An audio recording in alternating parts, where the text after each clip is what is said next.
ঝন্টু সাহেব এবং নানা শাহ বিএফডিসি কমিটির মেম্বার, এবং যেটা বলেছিলাম যে নোংরামি শুরু হবেই হবে।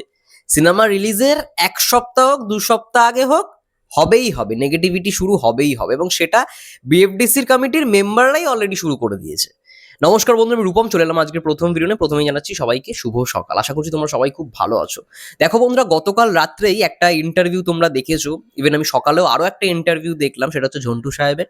এবং গতকাল রাত্রে একটা ইন্টারভিউ দেখেছিলাম, সেটা হচ্ছে নানা সাহেবের। ঠিক আছে, নানা সাহেব।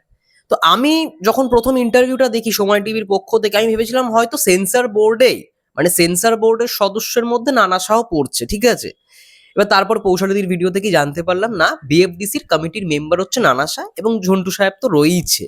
তো এটা নাকি একটা রুলস যে সিনেমা সেন্সর বোর্ডে যাওয়ার আগে বিএফডিসি কমিটির মেম্বাররা যদি সিনেমাটা দেখতে চায় তাহলে তাদেরকে দেখানো হবে, স্পেশাল ভাবে দেখানো হবে। কিন্তু আমি বুঝলাম না এটা কোন রুলসে লেখা।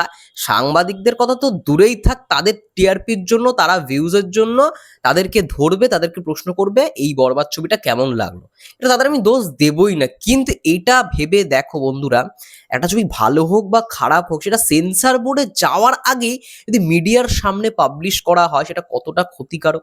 এটা ভালো হোক বা খারাপ খারাপ হোক, দেখো সিনেমার প্রচার অনেক রকম ভাবে কিন্তু হয়, সেটা ভালো রকম ভাবেও হয়, খারাপ রকম ভাবেও হয়। তো এই দিক থেকে কিন্তু জিনিসটা যেগুলো তারা বলেছে তাদের মানে কথা অনুযায়ী, প্রথমত ঝন্টু সাহেবের যেটা কথা, যে বরবাদ সিনেমা গল্প নির্ভর নয়, এটা অ্যাকশন ধর্মী সিনেমা। আর গল্প নাকি ভালো না হলে শাকিব খান কেন কোনো খানই চলবে না। আমি একটা কথা বলি এই প্রসঙ্গে, প্রিয়তমার মধ্যে কি খুব আহামরি কিছু গল্প ছিল, বা প্রিয়তমা সিনেমার গল্প কি খুব ভালো গল্প? তোমরা একটু কমেন্ট করে জানিও তো। সিনেমাটার কালেকশন কত? আর যে প্রিয়তমা সিনেমার যা কালেকশন, ইন্ডাস্ট্রি হিট করে গেছে সেই কালেকশন দেখে। প্রিয়তমা সিনেমার গল্প অতটাও ভালো ছিল না যতটা ভালো ছিল রাজকুমারের গল্প। আচ্ছা, এটা গেল ঝন্টু সাহেবের কথা। ঠিক আছে, পরবর্তী যদি কথা বলি নানা শাহ, তিনি তো যেরকম ব্যালেন্স করে কথা বলেছেন, উফ, মানে আমি তো এই কথাটা শুনেই হতাশ। মানে আমি কি বলবো, শক। কি বললেন উনি? কমেন্টে অনেক কমেন্টই দেখলাম অভিনয়ের সুযোগ পায়নি বরবাদ সিনেমায়। দেখো, এটা ক্লিয়ার যে শাকিব খানকে, মেগাস্টারকে মানে দমানোর জন্য, তার সিনেমা না রিলিজ হওয়ার জন্য যত রকম ভাবে চেষ্টা করা যায় তারা করবে, এবং সেখানে বিএফডিসির সদস্যরাই জড়িত। এটা নিয়ে তো কোনো দ্বিধা নেই। বিএফডিসির সদস্যরা বা বিএফডিসির যারা মাথা তারাই জড়িত, এবং তারা ভাবো সিনেমাটা দেখার পর এটা বলছে অন ক্যামেরায় সাংবাদিকদের সামনে, সিনেমাটা আউটডোরে বেশি শ্যুট হয়নি, ইনডোরে শ্যুট হয়েছে। সিনেমাটা তুফানের চেয়ে আহামরি নয়, এটা বলেছে নানা শাহ। সিনেমাটা তুফানের চেয়ে আহামরি নয়। আচ্ছা, আহামরি না ভালো না মন্দ আমরা কি জানতে চেয়েছি? আমরা কি জানতে চেয়েছি? একবারও কি সাকিবিয়ানরা জানতে চেয়েছে, বা সাধারণ দর্শক কি জানতে চেয়েছে? এটা তো ভুল না। আমার কোথাও গিয়ে মনে হয় জানেন তো, এই সমস্ত মানুষজনদের না মানে ডিরেক্ট লিগালি চার্জ করা উচিত। ডিরেক্ট আইনত যেরকম উদ্যোগ নেওয়া দরকার, প্রোডাকশন টিমের তরফ থেকে ডিরেক্ট চার্জ দেওয়া উচিত। এটা তো কোনো লিগালি সিস্টেম নয়, ইললিগালি তারা কাজটা করেছে, একদম আইনতভাবে যেটা অপরাধ তারা কিন্তু সেটাই করেছে। আজ নানা শাহর কথাগুলো শুনুন, এত ব্যালেন্স করে কথাগুলোকে বলেছে কেউ বুঝতেই পারবে না। উনি একদিকে কোপও মেরেছেন, আর একদিকে সেই কোপটাকে আবার উজিয়ে নেওয়ার জন্য সাকিব ভাইয়া ভালো অভিনেতা সেটার প্রসঙ্গও করেছেন। আবার ইন্ডিয়াতে 60% শুটিং হয়েছে, বাংলাদেশে 40% শুটিং হয়েছে, এই সমস্ত কথা। যৌথ প্রোডাকশন হবেই হবে, এটা তো মানতে হবে। বাংলাদেশের যেরকম ক্যামেরার কোয়ালিটি বা যেটা ছিল, তার থেকে ইন্ডিয়া অনেকদিন আগেই উন্নত করেছে, তার জন্য ইন্ডিয়া এসে শুট করা হয়। মেগাস্টার এখন প্রত্যেকটা সিনেমাই ইন্ডিয়াতে এই কারণেই শুট করে, তাতে সিনেমার কোয়ালিটি যাতে বজায় থাকে।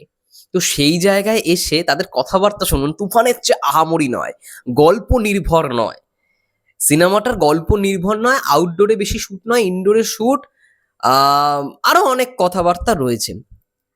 আমার না এটাই প্রথমে বক্তব্য থাকবে, এদের বিরুদ্ধে যদি চার্জশিট করা যায়, আইনতভাবে যদি কোনো চার্জশিট করা যায়, তাহলে অবশ্যই চার্জশিট করা হোক প্রোডাকশন টিমের তরফ থেকে। ভাই, তোমাদের কে অধিকার দিয়েছে একটা সিনেমা তোমরা দেখে এসে মানে ডিরেক্ট পাবলিকলি তোমরা বলে দিচ্ছ সাংবাদিকদের সামনে?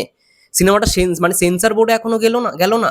সেন্সর বোর্ডের লোকেরা বলুক, তারাও যদিও বা বলবে না, এরকম কথা বলবে না, কিন্তু হ্যাঁ, এটা আইনতভাবে কিন্তু অপরাধ।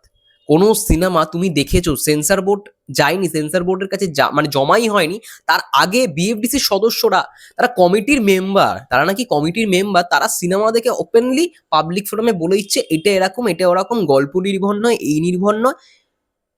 এটা তো ভাই ইল্লিগাল। এরা নাকি কমিটির মেম্বার। এটা শুনেই তো আমি মানে অবাক। আমি প্রথমে সত্যি বুঝতে পারিনি, এরা আমি ভেবেছিলাম হয়তো সেন্সর বোর্ডের সদস্য। এবার তাদেরও যে রুলস কি আছে আমি জানি না। আমি পৌশালিদির ভিডিওটা থেকে জানতে পারলাম যে এরা নাকি আবার বিএফডিসির সদস্য। তাদেরকে দেখানো হয়। প্রথমত এই জিনিসটাই ভুল, বিএফডিসির সদস্য হোক বা যাই হোক এদেরকে দেখানোটা বন্ধ করতে হবে। যদিও বা এটা হবে কি হবে না জানি না। আর সাংবাদিকদের কাজ তো এরা করবেই, এদেরকে বলেও লাভ নেই। কোন সময় কি প্রশ্ন রাখতে হয় সত্যি এরা জানে না, সত্যি জানে না। তারা ভিউজের জন্য হোক বা টিআরপির জন্য হোক, যাই হোক, যারা প্রশ্নটা করেছে তাদেরও মানে দোষ নেই। চ্যানেলের অবশ্যই চ্যানেল থেকে তাদেরকে পাঠানো হয়েছে বলে তারা প্রশ্নটা করেছে। চ্যানেলও অবশ্যই টিআরপির জন্যই কাজ করবে, যেমন আমরাও কাজ করি, ঠিক আছে? তোমরা দেখো বলেই কাজ করি, ঠিক আছে, ভিডিও করি। তো সেটাই, ওদেরকে দোষ দিয়ে লাভ নেই। কিন্তু হ্যাঁ, প্রশ্নর একটা সময় থাকে, বা যারা কথাটা বলছে না তাদের এটাও একটা বলাটা দরকার যে আমরা এটা নিয়ে এখন কিছু বলতে চাই না। এটা বলেই তো, বরবাদ সিনেমা নিয়ে ভালো হোক খারাপ হোক এখন আমরা কিছু বলতে চাই না, সিনেমাটার আমরা ক্ষতি চাই না, এই কথাটা তো বলতে পারতো, কিন্তু বললো না। তারা কি বললো? তুফানের মতো আহামরি গল্প নয়, বা তুফানের চেয়ে ভালো হবে না, শুটিং হয়েছে আউটডোরের থেকে ইনডোরে বেশি, এটা অ্যাকশন ধর্মী সিনেমা। অ্যাকশন ধর্মী ঠিক আছে মানছি, কিন্তু গল্প নির্ভর নয়, এই কথাটা কেন আসবে সিনেমা রিলিজের আগে? আমি তো এই লজিকেই বলতে পারি যে প্রিয়তমা সিনেমার কি গল্প ছিল, কি আহামরি গল্প ছিল লাস্ট 30 মিনিট ছাড়া? সেখানেও যা লুকস দেখেছি সেটা দেখি সবাই ফিদা, কিন্তু কি গল্প ছিল এমন? এই গল্প আগে দেখেনি? রোমান্টিক গল্প এর আগে হয়নি? তাও তো সিনেমাটা ইন্ডাস্ট্রি হিট করে দিল। তো কি এমন মানে মাথায় উঠে বসলো ওনার যে গল্প নির্ভর নয়, এই কথাটা বলতে হলো? হতেও তো পারে বরবাদ এমন একটা জিনিস ছিল প্রিয়তমার থেকেও বেশি কালেকশন করে দেখিয়ে দিল, তখন উনি কোথায় যাবে? তখন উনি কি বলবে? যে খান সাহেব গল্প না হলে গল্প ভালো নয়, তাও খান সাহেব চৌধুরী, এটা বলতে পারবে তো? এটা বলতে পারবো তো? উনি নিজে তো বললেন যে গল্প নির্ভর নয়। তাহলে এই গল্প নির্ভর নয় ছবিটাই যখন প্রিয়তমার থেকে তুফানের থেকে বেশি কালেকশন করবে, তখন উনি কি বলবেন? এই সমস্ত লোকেদের না মানে এইদের বিরুদ্ধে আগে স্টেপ নেওয়াটা উচিত আমার কোথাও গিয়ে মনে হয়। উল্টো পাল্টা কথা, মানে কখন কি কথা বলতে হয় সত্যি। এটা নাকি সদস্য, বিএফটিসির সদস্য। এর জন্য সাকিব ভাই বিএফটিসি মানে এফডিসিতে কাজ করে না, এটার জন্য এফডিসির লোকেরা না তার পেছনে লেগে রয়েছে রীতিমতো ভাবে, মানে পেছনে মানে বাঁশ দেওয়ার জন্য লেগে রয়েছে। একদম শুদ্ধ বাংলায় বললাম, এটাই ফ্যাক্ট, এটাই হচ্ছে। যাই হোক, এদের বিরুদ্ধে স্টেপ নেওয়া উচিত আমার কোথাও গিয়ে মনে হয়, প্রোডাকশন টিমের স্টেপ নেওয়া। আর তারা এত বড় প্রোডাকশন হাউস, সর্বপ্রথম উদ্যোগ নিল একটা সিনেমায় তারা লগ্নি করবে। আর প্রথম সিনেমাতে তাদের মানে একটা যাই হোক না কেন মিডিয়ার সামনে এসে বলে দিলাম এগুলো ঠিক নয়, এগুলো ইল্লিগালি, এগুলো ইল্লিগাল কাজকর্ম চলছে বিএফডিসির মধ্যে। সর্বপ্রথমে তাদের বিরুদ্ধে স্টেপ নেওয়াটা উচিত প্রোডাকশন টিমে। কারণ তারা তো অন ক্যামেরা এসে বলতে পারে না যে সিনেমাটা গল্প নির্ভর নয়। তারা প্রিভিউ কপি দেখতে চেয়েছে, কপিটা দেখছে, ঠিক আছে হয়ে যাক, ওইখানেই সীমাবদ্ধ থাকুক। মিডিয়ার সামনে এসে বলছে, ভাবুন তো। আবার এটাও হতে পারে বিএফডিসি থেকেই হয়তো কয়েকজন সাংবাদিকদের ডেকে আনা হয়েছে যে এরকম আমরা বরবাদ ছবিটাকে নিয়ে কথা বলবো, তোমরা আসো, ব্যাস। এটা ওদেরই প্ল্যান, বিএফডিসির সদস্যদেরই প্ল্যান। দুজনের ইন্টারভিউ এখনো পর্যন্ত এসছে, জানি না পরবর্তীকালে কারো মানে আর কার কার আসবে। হয়তো যাদের আসবে তাদেরও এরকমই মন্তব্য শুনতে পারবো। কিন্তু আমার কোথাও গিয়ে মনে হয় এটা কোন রুলস ভাই, কোন খাতায় লেখা রয়েছে যে সিনেমা সেন্সর বোর্ডে যাওয়ার আগে বা সিনেমা মানে দেখার আগেই, সিনেমা হলে না আসার আগেই আগে থেকেই মানে পাবলিশ করে দেওয়া সিনেমা গল্প নির্ভর নয়, সিনেমা তুফানের থেকে ভালো হয়নি, আহামরি হয়নি, সিনেমার আউটডোরের শুট এত, ইনডোরের শুট এত। এইগুলো তো ঠিক নয় না, এগুলো একেবারেই ঠিক নয়। তাও আবার কারা করছে? সদস্যরা, বাংলা চলচ্চিত্রের যারা ভালো চায় তারা বলছে। ভাবুন একবার কোন দিকে যাচ্ছে বাংলাদেশের ইন্ডাস্ট্রি। এইভাবে ইন্ডাস্ট্রি কখনোই চলতে পারে না, এইভাবে ইন্ডাস্ট্রি কখনো চলতে পারে না। ইন্ডাস্ট্রির যারা সদস্য কমিটির মেম্বার তারাই ইন্ডাস্ট্রিকে কোথাও গিয়ে বসিয়ে দিচ্ছে।